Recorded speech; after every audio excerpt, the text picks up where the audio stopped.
तो त्या ठिकाणी गेल्यानंतर सारीपुत्त पाठोपाठ गेला आणि तिथं अश्वजित ज्या ठिकाणी गेला आहे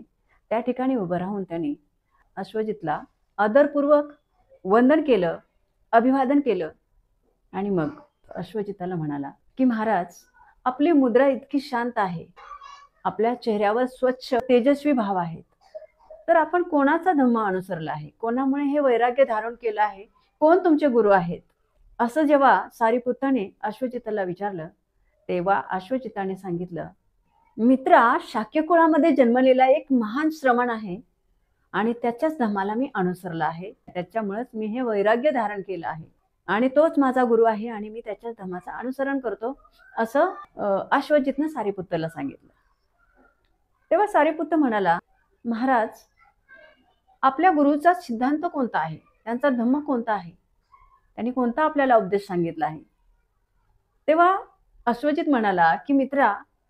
मी आता नवीनच दीक्षा घेतलेली आहे, त्यामुळे मी या धम्माची तपशीलवार माहिती सांगू शकत नाही, परंतु याचा अर्थ काय आहे ते मी तुला सांगू इच्छितो. तेव्हा सारीपुत्त म्हणाले, ठीक आहे महाराज, तुम्ही तुमच्या पद्धतीनं जसं शक्य होईल तसं मला तुम्ही सांगा, परंतु मला याचा अर्थ मात्र नक्की सांगा, मला काही शब्दांचे अवडंबर नको आहेत. आणि असं म्हटल्यावर मग अश्वजितने तथागत बुद्धांचा थोडक्यात उपदेशाचा सारांश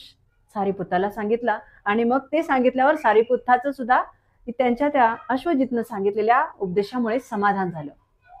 समाधान झाल्यानंतर अश्वजित आणि मोगलान हे सख्या भावासारखे, सख्खे भाव नव्हते परंतु सख्या भावासारखे ते राहत होते आणि त्यांच्या परस्परांमध्ये असं ठरलं होतं की